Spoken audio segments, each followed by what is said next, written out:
성경의 수많은 인물 중에 의심이란 단어를 생각하면 제일 먼저 생각나는 인물은 아마도 예수님의 제자였던 도마일 것입니다. 도마는 수많은 사람들에게 의심하는 자, 믿음이 없던 제자로 기억이 됩니다. 우리가 느끼기에 오늘 본문 29절 예수께서 이르시되 너는 나를 본고로 믿느냐? 이 말씀은 예수님께서 믿음이 없던 도마를 꾸짖는 것처럼 느껴지기 때문입니다. 그러나 정말로 도마는 그의 반응은 믿음이 없는 예수님의 책망받을 만한 행동이었을까요? 도마의 반응은 정말로 나쁜 것, 믿음이 없는 행동이었을까요? 여러분들이 만약에 도마라면 과연 어떻게 행동하셨겠습니까? 의심을 하는 것은 나쁜 것일까? 오늘 제목을 들으며 기분 나쁘실지도 모르겠습니다. 의심을 허하노라. 네가 뭔데 의심을 허락하냐고 이렇게 생각하시는 분도 계실 것이고, 의심이란 단어는 여러분과 저에게 매우 부정적인 느낌을 줍니다. 그리고 믿음과 의심은 매우 어울리지 않는 단어처럼 생각이 됩니다. 오늘 여러분과 그 의심에 관하여 잠시 생각해 보고자 합니다. 의심 많은 도마, 예수님의 부활을 믿지 못한 자로 사람들의 입에 오르내리던 이 도마가 지금 살아온다면 자신의 별명이, 의심 많은 자라고 불리는 자신의 그 별명이 억울하다고 말할 것 같습니다. 아마도 여기 계신 성도님들 대부분은 사랑하는 사람 누군가, 부모님 또는 할머니, 할아버지, 친구 등의 죽음을 한 번쯤은 경험해 보셨을 것입니다. 만약에 그분들이 죽기 전에 내가 죽은 다음에 언젠간 다시 살아 돌아올 거야, 이런 말들을 자주 이야기하셨더라면, 만약입니다. 그런데 정말로 여러분들의 안방에 앉아 있다면, 죽은 줄로 알았던 그 사람이, 그분이, 내가 사랑하는 그 사람이 정말로 갑자기 다시 살아 돌아와서 안방에 앉아 있다면 여러분 어떤 반응을 보이시겠습니까? 야, 그럴 줄 알았다고, 진짜 살아 돌아온다더니 정말 살아 돌아왔네? 바로 믿을 수 있으시겠습니까? 만약에 그 소식을 전화로 누군가에게 알려준다면 대부분 이런 반응일 것입니다. 너 미쳤어? 잘못 보았겠지. 의심부터 하는 것이 당연한 반응이 아닐까요? 죽었다가 살아난 사람을 본 적이 없는데 믿을 수 있을까요? 20장 19절에 보면 안식 후 곧 첫날에 저녁 때에 제자들이 모여 있습니다. 주일의 저녁에 한 집에 모여 있던 사람들이 있습니다. 그들이 바로 예수를 따르던 무리였습니다. 제자들은 매우 두려워하고 있습니다. 그들은 이틀 전에 예수님께서 십자가에서 죽으셨기 때문입니다. 예수를 따르던 그들도 나도 죽임을 당하지는 않을까? 핍박을 당하지는 않을까? 두려움에 사로잡혀 모인 곳의 문을 걸어 닫은 채 숨어 있었습니다. 죽은 줄로만 알았던 그 예수님께서 제자들을 찾아오십니다. 그리고 말씀하십니다. 너희에게 평강이 있을지어다. 너희에게 평강이 있을지어다. 죽은 줄로만 알았던 예수님께서 찾아오셔서 부활하신 그 예수님을 만나던 그 순간에 그 현장에 없던 한 사람이 있습니다. 바로 의심하는 자의 대표라 불리던 디두모라고도 부르는 도마가 그 현장에 없었습니다. 그 현장에 없었기 때문에 도마는 나중에 제자들로부터 예수님께서 부활하셨다는 그 소식을 듣고도 믿지 못합니다. 내가 반드시 그의 손의 못자국을 보며 내 손가락을 그 못자국에 넣으며 내 손을 그 옆구리에 넣어보지 않고는 믿지 아니하겠노라, 이렇게 이야기합니다. 이런 얘기를 들으면 우리는 도마만 의심했다고 생각하기 쉽습니다. 그렇지만 다른 제자들 의심하지 않았을까요? 예수님이 살아 돌아오셨다는 것을 그들은 바로 믿었을까요? 마가복음 16장 11절에는 이렇게 얘기합니다. 그들은 예수께서 살아나셨다는 것과 마리아에게 보이셨다는 것을 듣고도 믿지 아니하리라. 듣고도 믿지 아니하였습니다. 12절에 그 후에 그들 중 두 사람이 걸어서 시골로 갈 때에 예수께서 다른 모양으로 그들에게 나타나시니 두 사람이 가서 남은 제자들에게 알리었으되 역시 믿지 아니하리라. 그들은 듣고도 믿지 아니하였습니다. 그렇다면 그들은 예수님을 보고서, 직접 보고서는 믿었을까요? 누가복음 24장 36절에 이렇게 얘기합니다. 이 말을 할 때에 예수께서 친히 그들에게 서서 이르시되 너희에게 평강이 있을지어다 하시니 37절입니다. 그들이 놀라고 무서워하여 그 보는 것을 영으로 생각한지라. 남은 제자들도 보고도 믿지 아니하였습니다. 보고도 믿지 못했습니다. 부활하신 예수님이 실제 육체가 아니라 영인 줄로만 생각하였습니다. 손과 발을 보여주신 뒤에도 믿지 못하였고 예수님께서 나중에 구운 생선 한 토막을 먹은 뒤에야 그들은 믿을 수 있었습니다. 오늘 본문인 요한복음 20장 20절에 보면 예수님께서 그 있던 제자들에게 손과 옆구리를 보여주셨습니다. 그제서야 제자들이 주를 보고 기뻐할 수 있었습니다. 그렇다면 남은 제자들도 듣고도 믿지 아니하였고 보고도 믿지 아니하였고 이미 그들은 예수님의 손과 옆구리를 본 자들입니다. 그렇다면 그 현장에 없던 예수님의 손과 발, 손과 그 옆구리를 보지 못하였던 도마를 의심 많은 자라고 하기엔 억울하지 않을까요? 그 자리에 없던 도마가 내가 그의 손의 못자국을 보기 전까지는, 내 손가락을 못자국에 넣어보기 전까지는, 옆구리에 넣어보기 전까지는 믿지 아니하겠노라 말한 것은 다른 제자들과 똑같은 반응일 것 같습니다. 8일이 지난 뒤에 예수님이 오늘 본문에 다시 찾아오십니다. 그리고 평강이 있을지어다 말씀하신 뒤에 도마를 보시고 야, 너는 어찌하여 믿음이 없느냐? 너 나 다시 살아난다는 거, 부활한다는 것을 왜 믿지 못하느냐? 이렇게 꾸짖거나 책망하지 않으셨습니다. 너는 어떻게 내 제자라고 하면서 믿음이 없냐? 내가 죽기 전에 다시 부활할 것을 너희에게 가르쳐주지 않았냐? 이렇게 꾸짖거나 책망하지 않으셨습니다. 내 손가락을 보고 옆구리에 손을 넣어보기 전까지는 믿지 못하겠다고 꾸짖거나 책망하지 않으셨습니다. 오히려 자신을 만지는 것을 허락하셨습니다. 27절 제가 읽어드리겠습니다. 도마에게 이르시되 내 손가락을 이리 내밀며 내 손을 보고 내 손을 내밀어 내 옆구리에 넣어보라. 와서 손가락을 내밀어 보고 나를 만져보고 옆구리에 내 손을 넣어서 직접 만져봐라. 그래서 믿음 없는 자가 아니라 믿는 자가 되라고 요청하십니다. 예수님의 그 대답에, 그 요청에 도마가 어떻게 반응했을까요? 그는 믿는 자가 되었을까요? 도마 이렇게 고백합니다. 나의 주님이시요 나의 하나님이시니이다. 당신이 왕이십니다. 당신이 나의 주인 되십니다. 당신은 하나님의 아들이 맞습니다. 당신은 부활하신 예수 그리스도 하나님의 아들이 맞습니다. 제가 이제 당신을 믿을 수 있겠습니다. 이렇게 고백합니다. 그런 도마를 보고 예수님께서 이렇게 얘기하십니다. 너는 나를 본고로 믿느냐? 우린 또 이 말을 이렇게 오해하죠. 예수님께서 야, 이제야 내가 나를 만져보고 보니까 믿을 수 있느냐? 이렇게 꾸짖는 것처럼 생각하기 쉽습니다. 하지만 영어 성경을 살펴보면 영어 성경에 이렇게 기록되어 있습니다. Because you have seen me, you have believed. 너가 나를 보았기 때문에 믿는구나. 예수님의 너는 나를 본고로 믿느냐? 이것은 꾸짖음이나 책망이 아니라 너가 이제 나를 보았기 때문에 믿는구나. 도마의 믿음은 예수님을 보는 것에 달려 있습니다. 다른 제자들도 그것은 동일합니다. 다른 제자들도 예수님을 직접 보았고 손으로 만졌고 함께 음식을 먹었기 때문에 그 죽음과 부활을 직접 보았고 손으로 만졌기 때문에 예수님을 믿었던 자들입니다. 그래서 그들을 증인이라고 부릅니다. 너희는 이 모든 일의 증인이라고 그 제자들을 향하여 얘기합니다. 무엇의 증인입니까? 예수님께서 십자가에 죽으셨고 다시 부활하셨다는 것의 증인이라는 것입니다.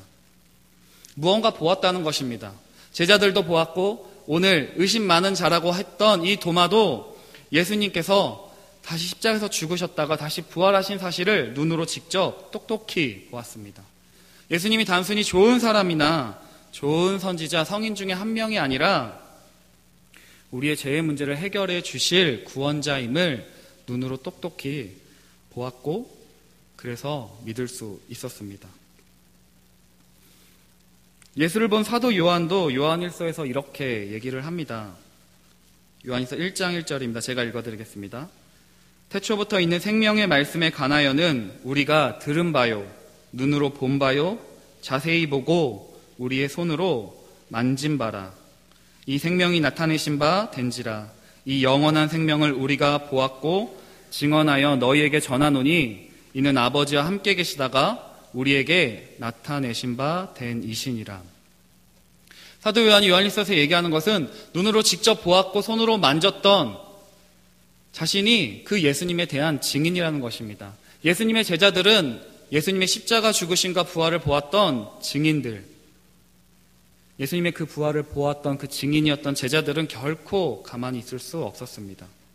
왜냐하면 정말로 그 예수님이 단순히 선지자가 아니라 단순히 유명한 종교 지도자가 아니라 정말로 하나님의 아들이심을 눈으로 직접 보았기 때문에, 손으로 직접 만졌기 때문에 믿을 수 있게 되었습니다. 그래서 그 제자들은, 그리고 그 도마는 더 이상 두려워하지 않습니다. 더 이상 예수님의 그 죽으심 앞에 도망갔던 그들은 결코 더 이상 도망가지 않고 담대하게 예수는 그리스도요, 예수는 주님이라고 선포합니다. 그것을 눈으로 직접 보았습니다. 의심 많은 자처럼 보이는 이 도마, 예수님을 직접 손으로 만져보기 전까지는, 옆구리에 넣어보기 전까지는 내가 믿지 아니하겠노라 이야기했던 이 도마가 의심을 가졌지만, 분명히 의심을 했지만 직접 만졌고 보았고 예수님의 살아계심을 직접 보게 되자 그 의심을 극복하게 됩니다. 그리고 분명한 확신을 가지게 됩니다. 믿을 만한 전승에 따르면 이 의심 많은 자라고 우리가 통상 부르는 이 도마는 저 멀리 인도에까지 가서 복음을 전했고 그리스도를 위해 자신의 목숨을 바쳤다고 기록되어 있습니다. 더 이상 이 도마가 의심하는 자들의 대표가 아니라 확고한 신자가 된 사람들의 대표가 되는 순간입니다. 무엇이 도마를 이렇게 바꿔놓았을까요?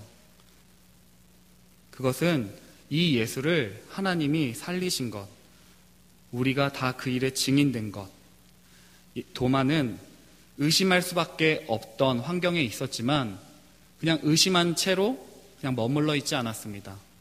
예수님께서 그 의심하던 그 도마를 찾아오셨고, 도마는 그 예수님 앞에 나아가서 의심을 떨쳐버리고 확고한 믿음을 가지게 되었습니다. 분명히 예수님이 살아계신 것들을 눈으로 똑똑히 보았습니다.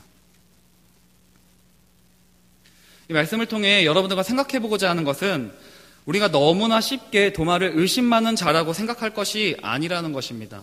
우리는 그냥 말씀 보면서 도마처럼 의심 많으면 안 돼. 도마의 반응은, 도마의 그 의심은 어쩌면 너무나 당연한 것입니다. 눈으로 직접 보지 않았기 때문입니다. 그렇다면 여러분과 저는 어떠할까요? 우리가 하나님을 믿으면서 의심이 들었던 적은 없으십니까? 하나님 살아계신 거 믿으시죠? 하나님이 나와 함께 하시는 거 믿으시죠? 그런데 저만 그런지 모르겠지만 때때로 하나님이 안 살아계신 것처럼 느껴지기도 하고 제 안에 없는 것처럼 느껴지기도 합니다. 하나님이 없는 것처럼, 하나님이 나와 함께하지 않는 것처럼, 하나님이 나한테 무관심한 것처럼 느껴지기도 합니다. 그리고 우리의 머리로는 다 이해되지 않는 그런 순간들, 세상에 돌아가는 모습들이 있습니다. 그런데 우리는 의심들이 생길 때마다, 그런 의심들이 내 마음 가운데 올라올 때마다 너무나 쉽게 믿음이 없는 거라고 정죄해버립니다. 너 믿음 없는 거 아니야? 믿음이 떨어져서 그래. 이렇게 이야기할 때가 많습니다. 의심이란 단어가 좀 부정적이면 다른 단어로 한번 바꿔보겠습니다. 의심과 비슷한 말, 의문을 가지다, 인생에 회의감을 품다, 의문, 회의감. 이 의심을 그렇게 생각해 보셔도 좋을 것 같습니다. 많은 사람들이 교회에서 하나님에 관해서, 예수님에 관해서 의심하는 것, 의문을 갖는 것, 회의감을 품는 것, 교회 생활에 회의감을 품는 것들에 대해서 허락하지 않는 것 같습니다. 그러나 의심하지 않는다고 해서, 의문을 갖지 않는다고 해서, 그냥 믿는 것처럼 보인다고 해서 우리의 이러한 태도가 여러분과 저의 믿음을 굳건하게 해주는 것은 아닙니다. 하나님을 더 알아가게 하는 것이 아니라 오히려 하나님으로부터 여러분과 저를 멀어지게 하기도 합니다. 여러분과 저에게는 의심하는, 의문을 갖는, 회의하는 용기가 필요합니다. 분명 믿음은 하나님이 여러분과 저에게 주시는 선물입니다. 창세기 1장 1절, 태초에 하나님이 천지를 창조하시니라, 이 말씀이 우리가 태초에 천지 창조되는 걸 본 적이 없음에도 불구하고 하나님이 태초에 천지를 창조하셨구나, 나를 창조하셨구나, 나를 지으셨구나, 이 말씀이 믿어지는 것. 우리가 예수님의 십자가 죽으심과 부활을 실제로 본 적은 없지만 그런 믿어지는 것들이 하나님의 선물입니다. 하나님이 인간의 몸으로 나셨다는, 어찌 보면 말도 안 되는 그 이야기가, 그 사실의 이야기가 거짓이 아니라 사실이고 나의 삶에 진실로 믿어지는 것, 둘 중 하나입니다. 미쳤거나 아니면 정말로 진실이거나. 그러나 여러분과 저의 믿음은 단순히 무턱대고 믿기만 하는 것이 아니라, 여러분과 저의 믿음은 그냥 지식, 그냥 믿기만 하면 돼, 이런 말에 속아서 지식이 필요 없는 것이 아니라 최대한 힘써 배워서 알아야 합니다. 성경에서 말하는 것들이 무엇인지, 하나님이 어떤 일을 행하셨는지, 하나님은 어떠하신 분인지에 대해서 우리는 최대한 하나님이 우리에게 주신 지식과 이 머리와 재능들을 통해서 알아가야 합니다. 한 번도 의심하지 않는다는 것이, 하나님에 관해서 의심하지 않고 다 믿어요, 다 믿어요, 이렇게 말만 한다고 해서 여러분과 제가 꼭 온전한 믿음을 가진 것은 아니라는 것입니다. 우리가 의심하지 않는 이유들에 대해서 이 말씀을 준비하면서 좀 생각해 보았습니다. 도마를 보면서도 그냥 너무 의심하는 것들을 부정적으로 생각하는 이유는 무엇일까 생각해 보았습니다. 여러 가지 이유가 있겠지만 그 중에 한 가지는 생각하지 않는, 무지에서 오는 것입니다.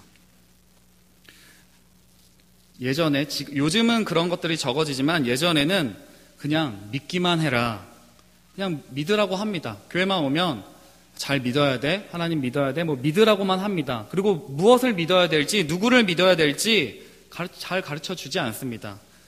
그냥 그러한 고민들도 하지 않습니다. 그냥 예수님 믿으면 구원받고 천국 가, 여기까지만. 그래서 많은 예전의 목사님들이 이런 이야기들 하시는 걸 보았습니다. 불교에 심취했다가 다시 하나님을 믿게 되면서 하나님, 부처를 믿는 때의 모습과 하나님을 믿는 때의 모습이 대상, 이름 부르는 하나님이냐 부처님이냐 이것만 달라졌지 하는 행위는 똑같다고. 절에 나가서 기도하는 것과 선앙당에 가서 정한수 물 하나 떠놓고 우리 자식 잘 되게 해주세요, 좋은 직장 가게 해주세요, 이렇게 지성이면 감천이다라는 그런 마음으로 비는 것과 교회에 와서 나의 자식이 잘 되게 해주세요, 좋은 직장, 나의 사업이 잘 되게 해주세요라고 기도하는 것과 별다른 차이가 없다는 말입니다. 우리가 그냥 믿기만 하고 아무런 생각도 아무런 의심도 하지 않는다면, 내가 누구를 믿는지, 하나님은 어떠하신 분인지, 하나님이 행하신 일이 무엇인지에 대해서 고민하지 않고 의심하지 않고 믿지 않는다면, 부처님을 믿든 예수님을 믿어도 그의 사고방식과 삶의 방식, 삶의 내용들은 하나도 달라진 것이 없기 때문입니다. 그냥 절에서 교회 나가는 정도일 것입니다. 때때로 여러분과 저는 믿고 싶은 것만 믿고 계시지는 않으십니까? 성경에서도, 성경의 수많은 이야기들 중에서도 내가 보고 싶은 것만 보십니다. 아주 자주 그럽니다. 저도 그렇습니다. 내가 힘이 들 때는 위로해주는 말씀만 보게 되고, 내가 축복받고 싶으면 잘 된다는 이야기만 보게 됩니다. 그런데 저주나 책망은 보지 않습니다. 축복의 메시지, 위로의 메시지만을 골라서 잡습니다. 하나님의 용서와 은혜라는 단어가 너무나 좋지만 하나님을 따르는 제자들에게 요구되는 그 십자가의 길과 그 헌신과 대가에 대해서는 외면합니다. 가난한 자를 돌보라고 하는 그 외침에는 눈을 감은 채 잘 될 거고 번창할 거고 크게 될 거라고 소유가 많아질 거라고 이런 것들만 우리는 보고 계시지는 않습니까? 우리는 어쩌면 하나님에 대해서 더 이상 알고 싶어 하지 않습니다. 그래서 의심하지도 않습니다. 하나님이 정말로 나에게 원하시는 것이 이것일까? 하나님이 정말로 그리스도를 사는 것은 어떠한 것일까? 고민하고 생각하지 않고 의심하지도 않습니다. 그냥 내가 믿고 싶은 하나님, 내가 그리고 싶은 하나님, 그 정도만 알고 싶어 합니다. 그리고 거기 머물러 있습니다.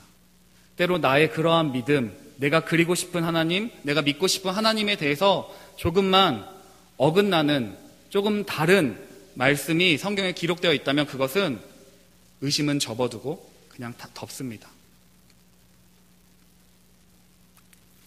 사형리가 나쁜 것은 아니지만 우리는 사형리 정도의 복음에 되게 만족합니다. 당신은 죄인입니다. 하나님께서 당신 향한 놀라운 계획을 가지고 계십니다. 이 예수님을 믿기만 하면, 나의 구원자 주님을 믿기만 하면 하나님의 자녀가 됩니다. 놀라운 축복이 여러분들에게 기다리고 있습니다. 그 이상, 더 이상 하나님에 대해서 알고 싶어 하지 않습니다. 성경이 뭐라고 기록되어 있는지 알고 싶어 하지 않습니다.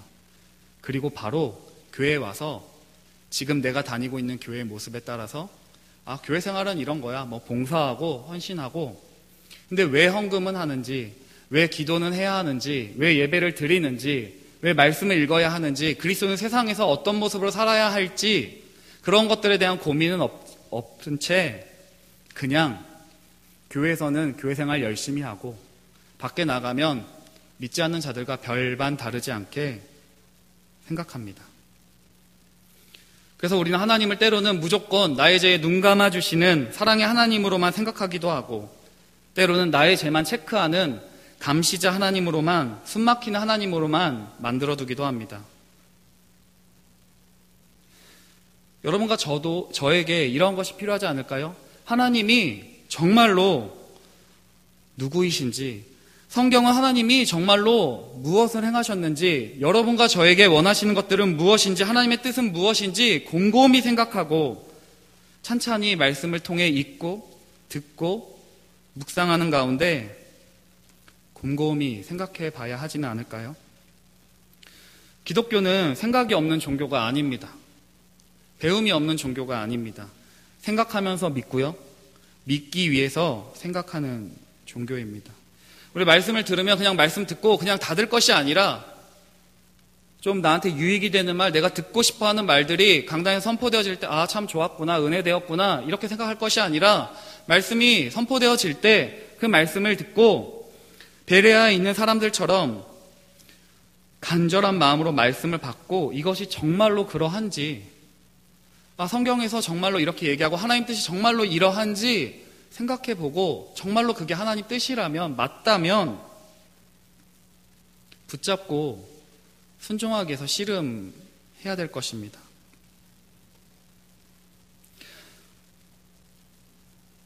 우리는 그냥 무턱대고 하나님을, 예수님을 믿는 것이 아니라 이해해야 합니다. 최대한 하나님이 우리에게 주신 지성을 사용해서 말씀을 통해서 이해해야 합니다. 그런 이해 가운데 진정한 믿음이 나아지게 됩니다. 그리고 그 진정한 믿음은 그 믿음대로 살게 될 때 진정한 체험을 낳게 됩니다.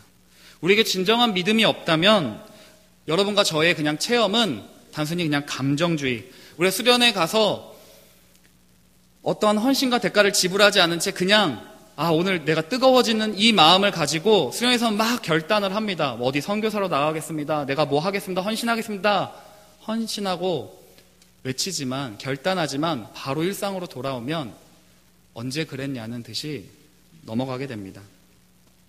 진정한 이해가 없다면 소위 여러분과 저의 믿음은 우리가 욕하고 거부하는 다른 사이비 종교와 다를 바 없을지도 모릅니다. 믿음에는 우리의 이해가 필요하고 체험에는 믿음과 이해가 둘 다 필수입니다.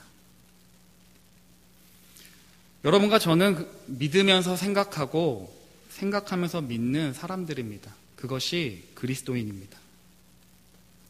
두 번째로 의심하지 않는 이유는 여러분과 제가 하나님에 대해서 무관심하기 때문은 아닐까요? 의심 자체가 나쁜 것은 아닙니다. 의심하는 것, 의문을 갖는 것. 만약에 의심하고 의문을 갖는 이것들을 통해서 우리가 예수님께로 조금 더 가까이 다가갈 수 있다면 하나님은 그 의심하는 것, 의문을 갖는 것, 회의를 품는 것, 그걸 거부하시지 않습니다. 책망하지 않으십니다. 오히려 하나님은 자신에 대해서 궁금해하기를 원하십니다. 자신에게 질문하고 어쩌면 건방지게 하나님을 향하여 손가락질하며 따지는 것을 오히려 더 기뻐하실지도 모릅니다. 사랑의 반대말이 미움이 아니라 무관심인 것처럼 어쩌면 여러분과 제가 하나님에 대해서 의심하지 않고 의문을 갖지 않는 것들은 하나님의 뜻에 대해서는 무관심하기 때문일 것입니다.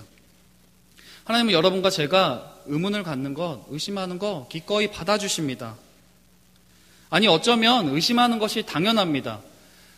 유한한 인간이 그 무한하신 그 하나님, 우리를 창조하신 그 하나님을 이해한다는 것이 사실 말이 되지가 않습니다. 피조물인 인간이 하나님을 다 알 수 있고 다 이해가 되어진다는 것이 말이 되지 않습니다. 그렇기 때문에 우리는 때로는 하나님을 의심할 수밖에 없습니다. 하나님 이거 이해가 안 되는데요? 하나님 잘 모르겠는데요? 눈에 보이지 않는 하나님을 우리가 어찌 다 믿을 수 있겠습니까? 때로는 느껴지기도 하고 때로는 없는 것처럼 느껴지기도 하고 때로는 하나님의 그 놀라우신 그 계획과 하나님의 그 영원하신 시간 앞에서는 이 유한한 인간이 시간이 정해져 있는 여러분과 저는 그 하나님의 계획들을 의심할 수밖에 없습니다. 하나님의 생각과 여러분과 저의 생각이 다르기 때문에 하나님의 생각은 높고 우리의 생각은 이 아래에 있기 때문에 다를 수밖에 없습니다. 우리의 의문들에 대하여 다 답을 할 수도 없습니다. 의심이 들고 의문이 들 때 그것을 나 믿음 없어, 내 믿음이 떨어져서 그렇지 덮어둘 것이 아니라 그 의문을 가지고 하나님 앞으로 자꾸 나아가야 합니다. 자꾸 질문해야 합니다. 성경의 수많은 인물들이 하나님께 질문했습니다. 의문을 품었습니다. 그러나 하나님은 그들을 한 번도 꾸짖은 적이 없으십니다. 그 가운데 만나주셨습니다. 도마가 예수님의 옆구리에 손을 대어 보듯이 여러분과 저도 하나님의 말씀을 붙잡고 기도하는 가운데 하나님께 의심되는 것, 의문이 드는 것, 다 이해할 수 없을 때 질문함으로 나아가야 합니다. 끊임없이 묻고 또 묻는 일. 그것은 믿음을 버리기 위한 것이 아니라 믿기 위한 여러분과 저의 치열한 가정일 것입니다. 묻기를 두려워하거나 포기하지 않아야 합니다. 하나님은 의심하는 것, 질문하는 것, 거절하시거나 책망하시는 분이 아니라고 했습니다. 성경의 수많은 인물들이 세상에서 악인들이 어찌 잘 될 수 있겠습니까? 하나님 살아계십니까? 하나님께 질문합니다. 욥이 그랬고요. 예레미야가 그랬고요. 시편의 저자들이 어찌하여 나를 홀로 두십니까? 어느 때까지입니까? 계속해서 그러한 질문들과 하나님의 그 답변들이 성경의 곳곳에 기록되어 있습니다. 바울이 내 몸의 가시, 내 육체의 가시를 3번이나 하나님 이거 좀 제해주세요 했을 때 내 은혜가 내게 족하도다. 계속 끊임없이 묻는 가운데 또 하나님은 그 질문, 그 의심들 다 대답해 주십니다. 그러나 성경의 수많은 인물들과 여러분과 저의 차이가 있다면 그들은 의심이 들고 의문이 들고 다 이해가 되지 않을 때라도 하나님을 놓은 적이 한 번도 없습니다. 하나님 앞에 나아가서 끊임없이 질문합니다. 끊임없이 하나님을 붙잡고 씨름합니다. 그 의심이 하나님을 떠나기 위한 몸부림이 아니라 하나님을 붙잡기 위한 몸부림, 하나님께 내 모든 것이 달려있다는 그 믿음을 가지고 의심이 들 때, 의문이 들 때, 회의감이 들 때 하나님을 붙잡고 씨름합니다.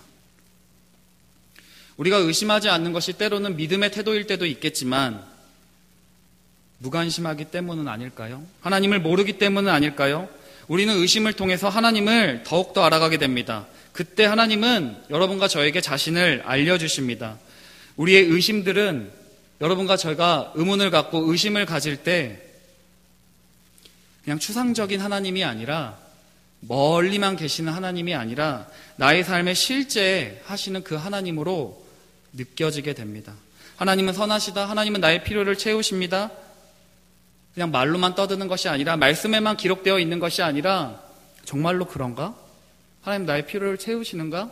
하나님 선하신가? 하나님 정말 좋으신가? 이런 우리의 의심들과 의문들이 그것들을 갖고 씨름하는 가운데 나의 삶의 구체적인 하나님으로 다가오게 됩니다. 여러분은 저희 삶 가운데서 이런 모든 것들, 하나님에 관해서 모든 것이 의심이 될 때에도 여러분과 저는 하나님을 향하여 외칠 수 있어야 합니다.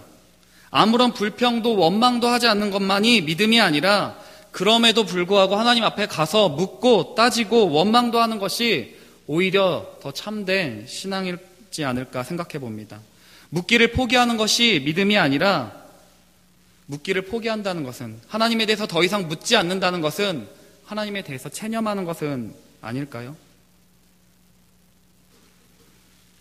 또 한 가지, 여러분과 제가 하나님뿐만 아니라 이 세상에 대해서도 의심을 품어야 할 것입니다.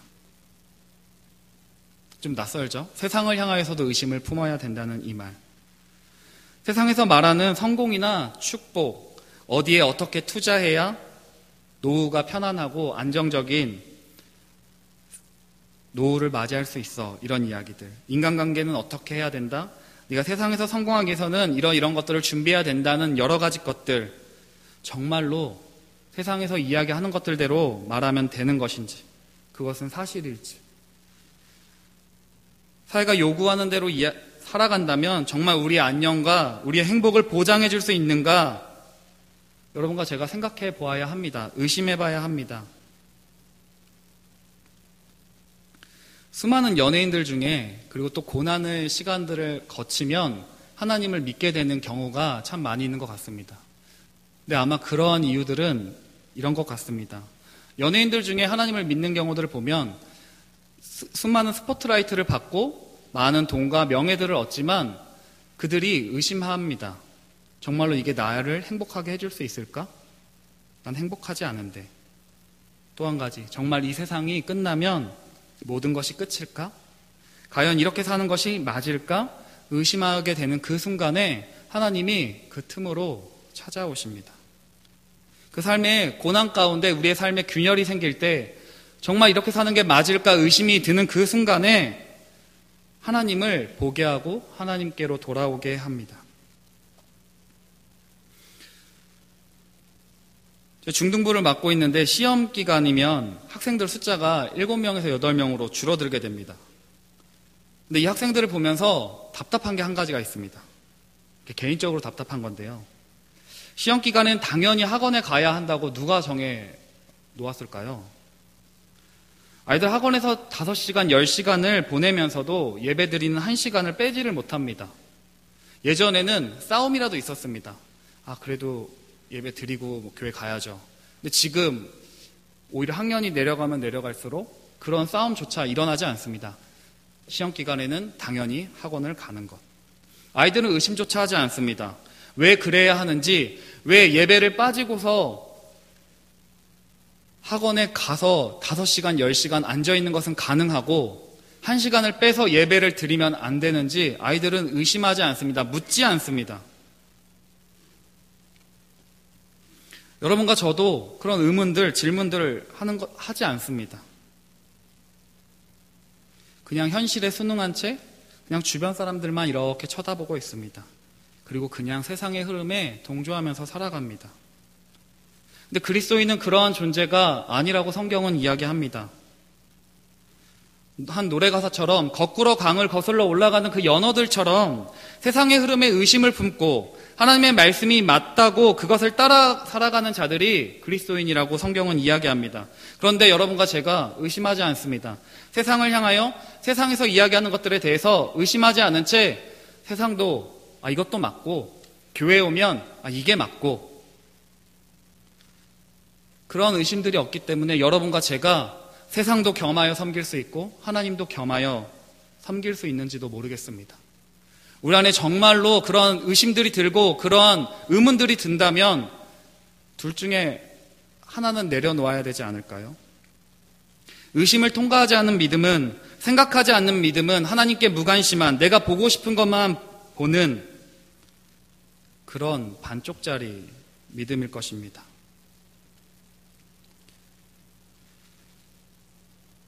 의심은 우리의 믿음이 흔들릴 때 나타나는 반응입니다. 하지만 때로는 그 의심이 오히려 여러분과 저의 믿음을 굳건하게 합니다. 하나님을 더 깊이 알아가게 합니다. 저는 감히 여러분들과 저에게, 저 스스로에게 이렇게 권면하고 싶습니다. 의심했으면 좋겠습니다. 정말로 이렇게 살아가면 맞는 건지, 정말로 내가 믿고 있는 예수님을, 내가 진짜 그 예수님을 믿고 있는지, 나는 그리스도인답게 살아가고 있는지, 나는 하나님에 대해서 얼만큼 알고 있고 얼만큼 궁금해하는지 의심했으면 좋겠습니다.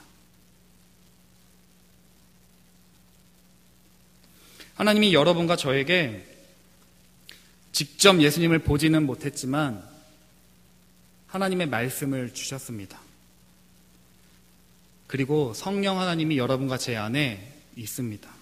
그래서 예수님께서 도마를 향하여 보지 못하고 믿는 자들은 복되도다 이렇게 얘기하십니다. 예수님을 직접 보지는 못했지만 그 하나님의 영이신, 그리스도의 영이신 성령이 여러분과 제 안에 있기 때문에 여러분과 저는 복된 존재입니다. 그리고 31절에 이렇게 기록합니다. 오직 이것을 기록함은 너희로 예수께서 하나님의 아들 그리스도이심을 믿게 하려 함이요 또 너희로 믿고 그 이름을 힘입어 생명을 얻게 하려 함이니라. 하나님이 여러분과 저에게 성경 하나님의 말씀을 주셨습니다. 정말로 예수가 하나님의 아들이시고 정말로 영생의 하나님께, 예수님께 있음을 믿게 하시기 위해서 성경의 말씀을 주셨습니다. 정말로 그 말씀을 믿게 하기 위해서 주셨다면 여러분과 저는 이 말씀을 붙들고 믿음 없는 자처럼 살아가는 것이 아니라 이 말씀을 붙잡고 정말 그러한가, 정말 이게 사실인가, 정말로 믿을 만한가, 정말 따를 만한가, 가치 있는 것인가 물어야 합니다. 따져야 합니다. 살아보고 부딪히면서 이 말씀이 정말로 하나님의 말씀이 진리인가 검증해봐야 합니다. 조사해봐야 합니다. 그렇지 않다면 여러분과 저의 믿음은 백지, 겉으로는 하나님을 믿는 것처럼 보이지만 실상은 아무것도 없는 믿음인, 말로만 믿는 자들일 것입니다. 소망하기는 여러분과 제가 수많은 고민 끝에, 수많은 부딪힘 가운데, 수많은 의심과 의문들 가운데 그 싸움을 거쳐낸 믿음이기를 소망합니다. 하나님을 붙잡고 있다고 착각하는 것이 아니라 오히려 난 믿음이 좋아, 다 믿어져, 이렇게 자신을 속이는 것이 아니라 오히려 차라리 도마처럼 내가 보기 전까지는 믿지 못하겠습니다. 솔직하게 말씀드리고 말씀을 붙잡고 손 대어보고 옆구리에 손대기 전까지는 내가 믿지 못하겠습니다. 오히려 솔직하게 의심을 품고 의문을 품고 예수님께로 나아갈 때 오히려 하나님을 더 확실히 알게 될 것입니다. 확실히 하나님을 깊이 누릴 수 있게 될 것입니다. 아무런 바람이 없는 온실 속의 화초는 그 비닐하우스를 벗어나면 쉽게 죽어버립니다. 그러나 여러분과 제가 이 의심을 거친 믿음이라면 여러분과 저의 믿음이 시험대에 오르는 그 순간에 쉽게 무너지지 않을 것입니다. 수많은 의심들 가운데서도 하나님이 여러분과 저를 붙잡고 계시고 우리가 하나님을 향하여 무릎 꿇는 것들을 하나님께 끊임없이 묻고 붙잡는다면 흔들리는 가운데서도 우리의 뿌리가, 그 믿음의 뿌리가 점점 더 깊어지게 될 것입니다. 하나님을 온전히 믿게 될 것입니다. 말씀을 맺겠습니다. 성령 하나님께서 여러분과 저에게 그 참된 믿음을 갖기 위한 여정 가운데 함께하여 주십니다. 의심하다가 하나님을 떠나는 것이 아니라 의심을 통해 하나님을 더 바르게, 더 깊이 만나게 되시기를 축복합니다. 믿음 없는 자가 아니라 믿는 자가 됩시다. 진짜로 하나님을 믿는 여러분과 제가 되기를 주님의 이름으로 축원합니다. 기도하겠습니다. 보지 못하고 믿는 자들은 복되다고 하신 하나님 아버지,